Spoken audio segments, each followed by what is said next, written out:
오디오 게임. 문제지를 나눠주시기 바라겠습니다. 자도 잘 안 읽는 사람 많아. 그래서 자꾸 문구만 쓰라 그러는 거야. 그 문제를 해결하려고 했지만 저는 공정 전체를 약간 뭐 그냥 밋밋해. 임팩트도 없고. 한 문장은 갈무리를 해도. 자, 이제 여러분 면접 준비 같이 하게 되는데, 면접은 어떻게 보면은 어느 회사든 간에 있는 통과해야 되는 관문이잖아요. 면접이라고 하는 건 실제 대면 상태에서 풍모도 보고 언변이나 태도, 외향적인 모습까지도 같이 보고, 그다음에 이력사항 통해서 궁금한 사항 물어보고 한단 말이에요. 면접에서 그러면은 그 합격 당락 여부를 결정짓는 가장 큰 인자가 뭐일 것 같아요? 인상? 뭐랄까, 이 외모는 아니고 인상, 이미지, 풍모 이런 걸 얘기하는 거지. 맞다라고 생각해요. 저도 첫인상이라고 보통 표현을 하잖아요. 입장할 때 첫인상이 합격 당락 여부의 한 64% 정도를 영향을 준대요. 그래서 여러분들 들어갈 때는 면접관 분들이 내가 들어가는 모습하고 이렇게 간단하게 목례한다거나 의자에 앉기 전에는 저를 딱 쳐다보고 있을 거예요. 근데 자기소개하는 그 동안에는 안 쳐다볼 거예요. 왜 그러냐면 첫인상 평가가 이미 끝나버린 상태고 1분 자기소개가 보통 3가지 강점 가지고 있습니다 라고 하기 때문에, 또 그게 또 자기소개서에 나와 있는 내용 함축하는 복귀하는 것밖에 안 된단 말이야. 그래서 그렇구나 하면서 질문 찾는 그런 용도로밖에는 안 돼요, 실은. 그렇기 때문에 2가지 포인트가 중요해요. 첫인상, 입장할 때 태도나 아니면 제스처라든지, 생긴 거나 내 덩치나 뭐 걸음걸이나 이런 거는 한계가 있잖아. 내가 바꿀 수 있는 한계가 있는데 1분 자기소개는 여러분들이 자유롭게 꾸밀 수 있단 말이에요. 그래서 1분 자기소개 때는 어떻게 보면 나한테 첫인상 그 오해 같은 거를 풀어주고 들어가는 게 좋아요. 윤지 같은 경우에는 여자 지원자잖아요. 이공계 출신 여자 엔지니어 지원자란 말이에요. 그러면 공통적으로는 어쨌든 그 면접관 분들이 저 친구가 들어와가지고 이 현장의 힘듦을 견딜 수 있을까라고 하는 거를 고민을 할 수밖에 없어요. 그렇기 때문에 어쨌든 남성성이라고 하는 걸 조금 어플해주는 게 필요할 거예요. 민준이 같은 경우에는 덩치가 크단 말이야. 덩치가 큰데 만약에 예를 들어서 학점이 낮잖아. 그러면 얘는 그냥 놀러 다녔나? 이런 느낌이 들 수가 있어요. 그러니까 취미 특기라든지 아니면은 1분 자기소개할 때도 내가 진중한 모습 또는 집중력 가지고 있다, 끝까지 해낸다, 이런 식으로 어필을 해야 돼요. 그러니까 내 강점을 어필하기보다는 나를 딱 봤을 때 약점이나 오해할 수 있는 사항에 대해서 일단 약을 바르고 들어간다라고 하는 게 저는 가장 좋다라고 봐요. 혹시 공통적으로 궁금하신 사항이나 아니면 질문? 저 같은 경우는 만약에 이제 공격적인 질문이 들어올 수 있잖아요. 예를 들어서 이거는 뭐 그게 아니라 이런 거 같은데 뭐 어떻게 다시 한번 생각해 보실래요? 이런 식으로 원래 주장을, 그러니까 어느 정도 수용하면서 원래 주장을 밀고 나는 게 맞는지 아니면은 아예 꺾어서 다른 대답을 하는 게 맞는지.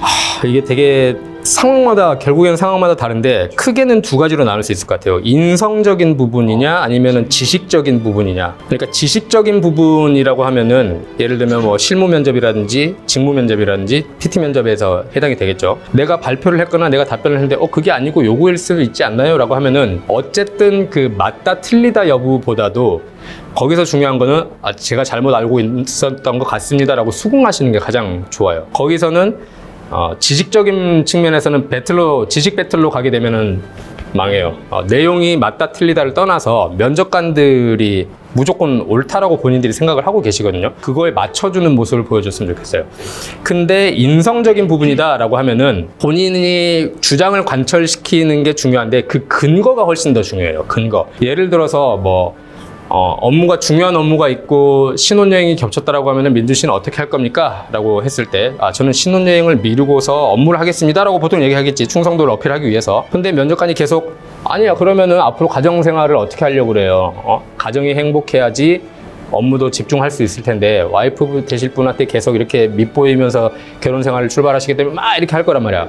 신혼여행을 말씀을 하셨기 때문에 업무에 먼저 선택을 했습니다. 하지만 저는 그 업무와 제 개인사가 겹쳤을 때 저만의 기준은 경조사 중에서 경사는 업무 중심이지만 업무에 우선순위를 둘 것 같습니다. 하지만 조사, 누가 아프시거나 병환이 있으시다라고 하면은 상사분께 양해를 구해서라도 꼭 개인적인 사적인 조사에는 참석하는 게 제 생각에는 옳다고 봅니다 라고 해놓으면은 네 기준이 있구나 이렇게 되는 거야. 네? 어때? 확실히 듣기에 훨씬 좀 신뢰가 가는. 이건 실은 제가 회사 생활 한 10년 넘게 해보면서 저도 제가 갖춘 기준이에요. 그러니까 이런 식으로 하나의 주장을 관철하는 거든 뭐 아니든 좋아. 근데 이 가치 판단 기준이나 아니면 해석 능력 같은 게 훨씬 더 중요해요. 왜냐하면 정답이 없는 싸움이 많거든요. 정답이 없는 싸움이 많기 때문에 근거 싸움이라고 생각하면 돼요. 뭐 면접관님을 따라가는 것도 좋고 내 의지를 관철시키는 것도 좋은데 사유가 훨씬 더 중요한 거지. 저는 뭐 PT 면접은 다들 있지만 인턴 면접 같은 맞아요. 다들 걱정해보는 면접까지 딱 질문했을 때 속으로 이 질문의 의도가 뭘까 먼저 계산하는 그 습관이 생겨버렸거든요. 이걸 통해서 나한테 어떤 점이 궁금해. 먼저 계산하고 이건 파하고 거기에 맞춰서 좋은 습관이 아니라고 생각해요. 예. 왜냐하면 면접관들이 알아요, 그걸. 면접관들은 뭐라고 표현하냐면 이 친구가 내 머리 위에 올려 탈려고 그러네? 이렇게 표현을 하거든요. 이 계속 좋은 쪽하고 이런 쪽으로 면접을 리딩하려고 하면은 그게 뻔히 보여요. 이제 괘씸죄가 적용이 돼요. 그래서 괘씸죄가 적용이 되니까 최소한 진실성을 베이스로 하되 실수하지 않겠다 마인드로 가야 되는 거지. 막 머리 굴려가지고 계속 좋은 쪽으로만 유도하려고 하면은 면접관들이 100% 알아차립니다. 그래서 괘씸죄 들어가요. 그러니까 진솔하고 간단하고 명료하게, 흔히 얘기하는 우리가 담백하게 그러잖아. 담백하게. 면접은 담백하게 보는 게 가장 좋다라고 생각해요. 대신 이제 거기서 실수하는 포인트가 섞여 있으면은 점수가 깎이겠지. 이제 그것만 주의하면 될 것 같아요. 면접 준비 과정에 있어서 스터디원들이랑 뿌려서 스터디를 하는 게 좋을지, 면접 스터디가 효과가 있냐? 어떻게 준비를 해야 할지. 일단 면접 스터디는 그 스터디원들이 같이 취업 준비하는 친구들이다 라고 하면은 저는 별로 추천하고 싶지 않아요. 왜냐면 평가자가 누구예요? 면접을 평가하는 사람이? 현직자, 회사 생활을 15년, 20년, 30년 해보신 분들이란 말이야. 여러분들하고 시야가 정말 온도차가 커요. 그래서 여러분들끼리 그거는 아닌 것 같아요 이렇게 피드백이 올바른 피드백일 확률이 낮아요. 자기소개서하고 면접은 어쨌든 평가하시는 분들이 현직자 분들이시기 때문에 여러분들끼리 학생분들끼리 모여가지고 뭐 조언해주고 피드백 주고 하는 게 옳은 방향이 아닐 수가 있어요. 인적성이야 뭐 내가 몸만 시간만 넘치면 3개도 되고 스터디를 4개도 돼. 왜냐 이건 공부하는 방법이니까. 자기소개서하고 면접은 정성적인 그 평가자가 현직자다라고 하는 거기 때문에 여러분들 판단 기준으로 이게 옳다 그르다를 판정하기가 힘들 거예요. 아마 최소한 뭐 회사 생활 1년이나 2년 정도 해본 선배라든지 하다못해 뭐 삼촌이나 작은아버지 이런 분들한테 오히려 그 조언을 구하는 게 훨씬 더 나아요. 다 달라요, 면접은. 저는 제 자소서를 쓰면서 되게 차별성이 있다고 생각을 했는데 너무 밋밋한데? 질문할 게 없어 이렇게 말씀을 하시는 거에 조금 충격을 먹었고, 또 저희 또 돈가스 돼갖고 망치 뚫려나갔어요. 민호 씨는 갈수록 말이 없어지네요. 예, 지금 평가가 굉장히 안 좋은. 질문거리 찾는 게 면접관들한테 곤욕, 그 다음에 부담감으로 다가오게 되면은 면접장 분위기, 민호 씨도 경험해봤다라고 했죠. 면접관들이 턱 깨고 드륵드륵드륵 하면서 뭐 물어봐야 되지 고민하는 포인트가 세 분 다 공통점으로 아마 면접장에서 발생될 수가 있어요. 약점은 없는데 강점도 없어서 얘네는 무슨 질문을 하지? 그거를 고민하실 거라고 해서 돌발 질문 들어왔을 때 그 사람들의 흥미를 끌어낼 수 있을 만큼 참신한 소재 같은 거를 많이 준비하라고 하셨거든요.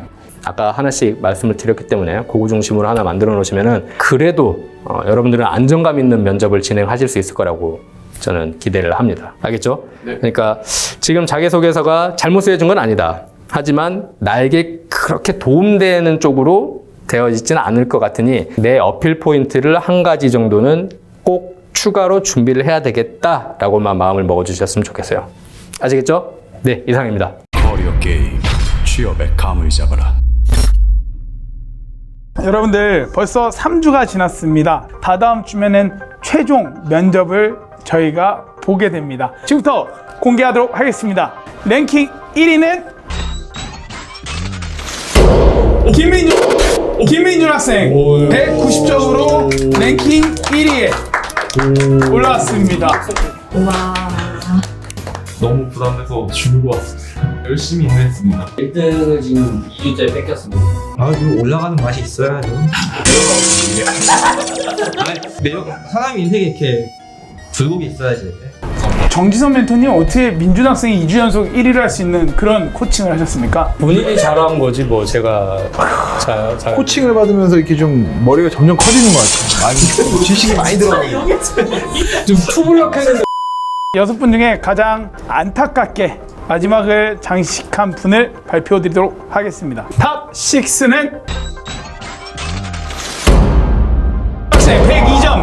기고학생 102점으로 두 분이 저희 촬영 다음 날에 아침 9시부터 선생님 나오셔가지고 자소서 한 명씩 다 봐주시고 추석 기간에도 선생님이 첨삭을 해주셨어요. 이 부분 안 좋다, 이 부분 좋다, 어떻게 고쳤으면 좋겠다 이렇게 다 해주시고 저희 되게 많이 봐주시는데 결과가 계속 안 좋아서 그 부분이 좀 약간 퇴색이 될까요? 좀.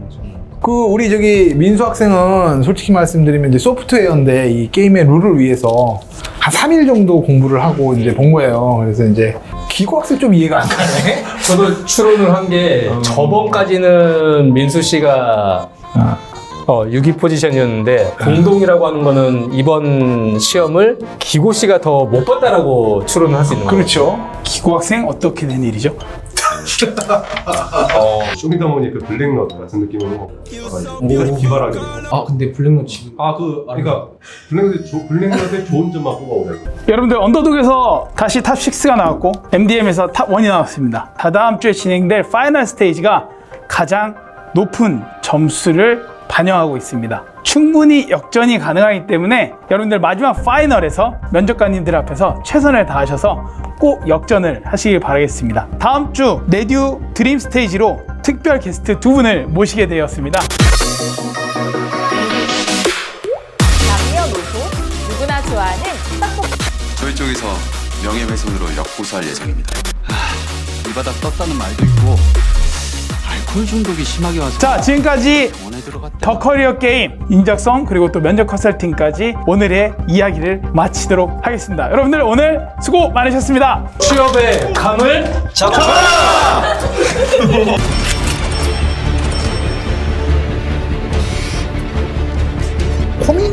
고민 하다가 결국에 나 그냥 원래 내 스타일대로 할래.